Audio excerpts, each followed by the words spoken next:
चलिए बच्चों, कक्षा 7 विज्ञान में आज हम पढ़ेंगे परपोषण के प्रकार। ठीक, इसके पहले वीडियो में हमने पोषण कितने प्रकार के होते हैं हमने बता दिया था। ठीक है, स्वपोषण और परपोषण। जो अपना भोजन स्वयं बनाते हैं स्वपोषी होते हैं, और परपोषी जो दूसरों पर आश्रित रहते हैं।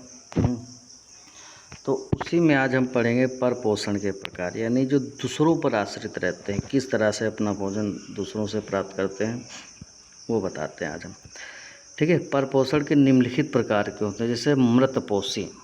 ठीक है, मतलब कुछ परपोषी ऐसे हैं जो मृत जो होते हैं, मृत जीवों से जो होंगे उनसे या सड़े गले होंगे उनसे जो है भोजन प्राप्त करते हैं। कैसे? देखिए, परपोषी जो सजीवों के मृत व सड़े गले शरीर को खाते हैं मृतपोषी कहलाते हैं। ठीक है, मृतपोषी लिखा है यहाँ पर, मृतपोषी कहलाते हैं होगा। ठीक है, जैसे हो गया हमारा कुकुरमुत्ता। कुकुरमुत्ता तो आप लोगों ने देखा होगा, कहीं भी जम जाता है। ठीक है, सड़े गले स्थानों पे कहीं भी जहाँ भी देखे कूड़ा करकट जो सड़ा गड़ा होगा वहीं पर भी जम आएगा।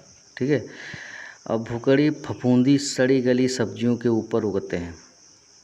जो सड़ी गली सब्जियां होंगी वहीं पर लगते हैं फफूंदी, तो देखे होंगे सभी लोग। इस तथा जंगल में ज़मीन पर या मृत पत्तियों की सतह पर प्रायः उगे हुए देखे जा सकते हैं। अतः ये पौधे जो होंगे मृतपोषी होंगे, मतलब वो पौधे जो मृत हों, मृत जो सजीवों के मृत व सड़े गले शरीर से मिलते हैं, हमको प्राप्त होते, वो अपना भोजन प्राप्त करते हैं।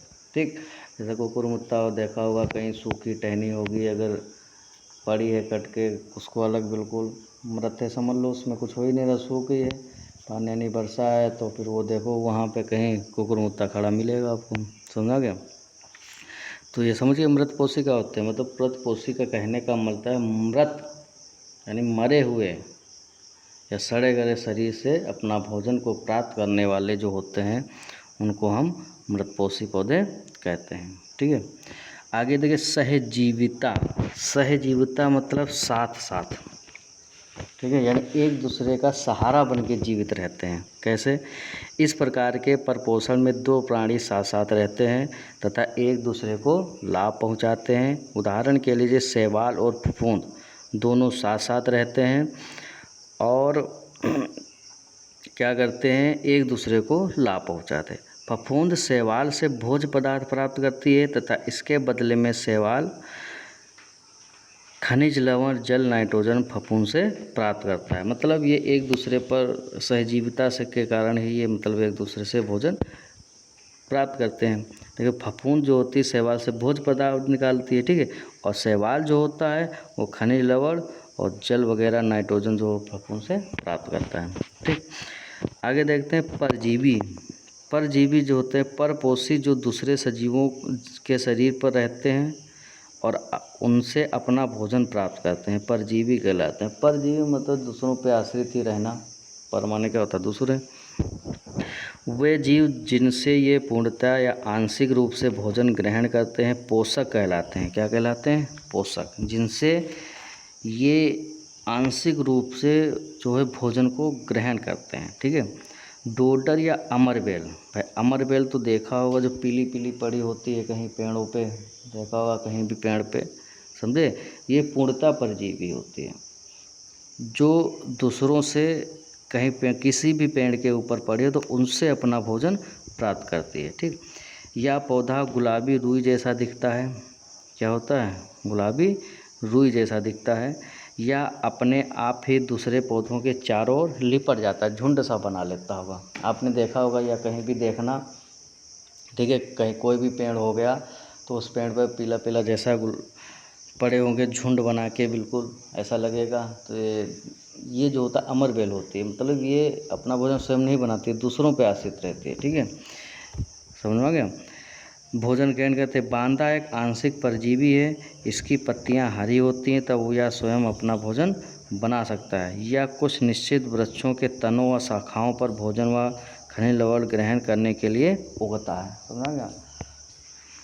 आगे देखिए, कुछ परजीवी जंतु, भाई जंतु भी परजीवी होते हैं जो सजीवों से भोजन ग्रहण करते हैं तथा इस प्रक्रिया में उन्हें हानि पहुंचाते हैं। इन प्राणियों के शरीर पर या इनके अंदर पाए जाते हैं।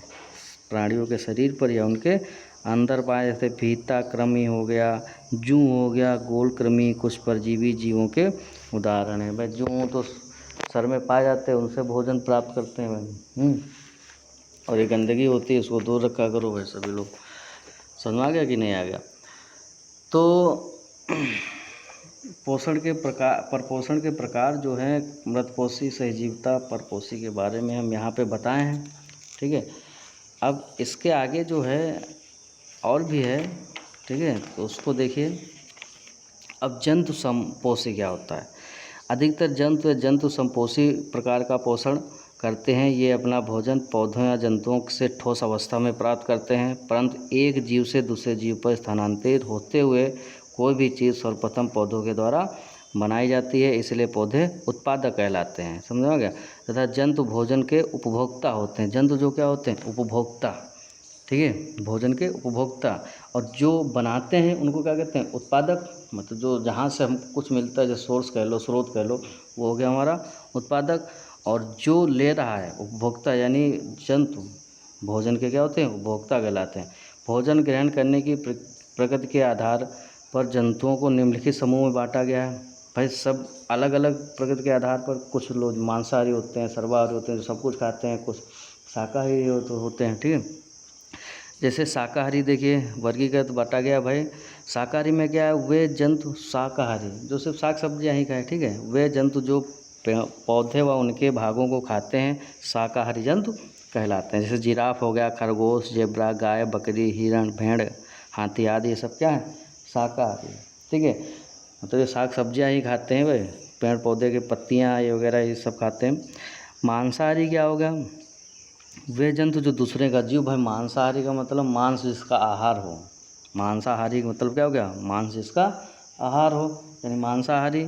तो जो जंतु एक दूसरे का जो जीवों का मांस खाते हैं वो मांसाहारी जंतु कहलाते हैं। जैसे शेर हो गया, चीता हो गया, तेंदुआ हो गया, भेड़िया आदि सब किस में आते हैं? मांसाहारी श्रेणियों में आते हैं। ठीक, अब आगे तीसरा है सर्वाहारी। सर्वाहारी में सब कुछ, सब कुछ आहार हो उसका, यानी साग सब्जी भी खाए, मांस मछलियाँ भी खाए। ठीक है, जिसमें हम लोग आते हैं। मानव जो होता है सर्वाहारी में आता है। ठीक है, कुछ मानव वो साग सब्जियाँ भी खाता है, मछली भी, मांस भी खाता है।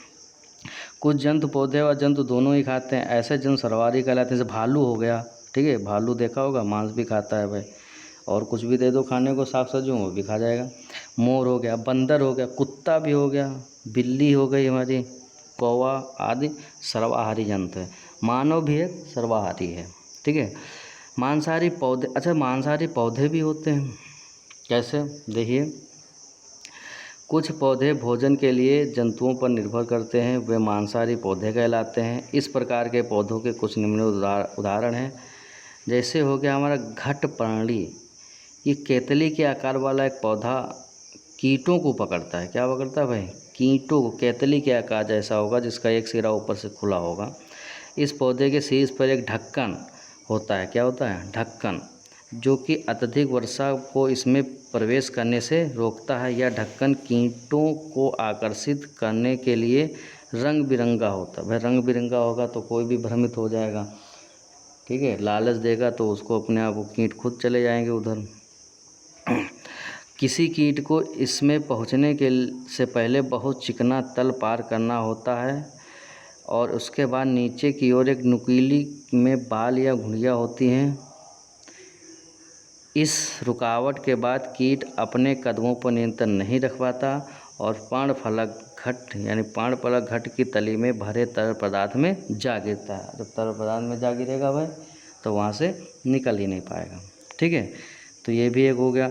और एक वीनस फ्लाई ट्रैप होता है। यह पौधा जो होता है मांसाहारी होता है। ठीक है, जिसमें इसमें गदेली जैसे इसे खोल लो और अगर इसमें कुछ कीट बैठ जाए तो एकदम बंद हो जाता है। ठीक है, यह पौधा भी मांसाहारी पौधे का एक अच्छा उदाहरण है। इस पौधे की प्रत्येक पत्ती बीच में से खुली हुई दो फलकों से जुड़कर बनी होती है। मतलब दो फलक जैसे खुल जाती है। ठीक है, पत्ती के केंद्र भाग पटल में अनेक कांटों जैसी संरचनाएं होती हैं। जैसे ही कीट पत्तियों के किनारे पर बैठता है और संवेदनशील कांटे को छूता है, पत्ती के 2 पत्र बंद होकर कीट को जकड़ लेते हैं और पत्ती के किनारे पर उनकी ऊपर उंगली जैसी संरचनाएं कीट को पत्ती में कैद कर लेती हैं और पाचक रस कीट को पचा लेते हैं। कुछ समय पश्चात पत्तियां एक नए कीट को पकड़ने के लिए फिर खुल जाती हैं। समझा क्या मतलब? अरे इस टाइप से होता है। सभी लोगों ने घर में वो बनाई होंगी, गुजिया बनाई होंगी ना, होली में बनाते हो, तो जो ढांचा होता है, ढांचा टाइप का, ठीक है, जैसे एक सिरा ऐसे खोल दो उसमें, समझा गया, और उसके ऊपर सिरों में कांटे जैसे लगे होते हैं और जैसे खुला होगा जब, तो संवेदनशील होता है। संवेदनशील का मतलब जैसे छूओगे वो अपने आप क्या हो जाएगा, बंद हो जाएगा। जैसे सुई में देखे हो, अगर उसमें हाथ लगा वो मुरझा जाती है, समझा गया? तो वैसे ही संवेदनशील कीट को जैसे ही छूता है वो अपने आप क्या होता है, बंद हो जाते हैं, समझा गया, और जकड़ लेते हैं, समझे? और इस तरह से वो अपना भोजन प्राप्त करते हैं। भाई ये मांसाहारी जो पौधा है। अपमार्जक देखिए, जंतु जैसे गिद्ध हो गया, लोमड़ी हो गई, भेड़िया हो गया आदि मृत जीवी व सड़े गड़े जानवरों को खाते हैं। ये होते हैं हमारे अपमार्जक कहलाते हैं, समझे क्या? जो सड़े गड़े लोगों जानवरों को खाते हैं उन्हें क्या कहते हैं, अपमार्जक कहते हैं। ठीक, तो इस वीडियो में बस इतना ही। आगे जो है पोषण की प्रक्रिया में चरण जो होते हैं, क्या क्या होते हैं, इसके बारे में हम नेक्स्ट वीडियो में पढ़ेंगे। तब तक इस वीडियो को सुनिए और इससे जो क्वेश्चन रिलेटेड मिलेंगे आपको, इससे जो क्वेश्चन होंगे तो वो आपके ग्रुप पर सेंड कर दिए जाएंगे और उनको आप क्वेश्चनों को इस पैराग्राम से क्वेश्चन ढूंढिए और उसके आंसर ग्रुप पर सेंड करना है। Thank you.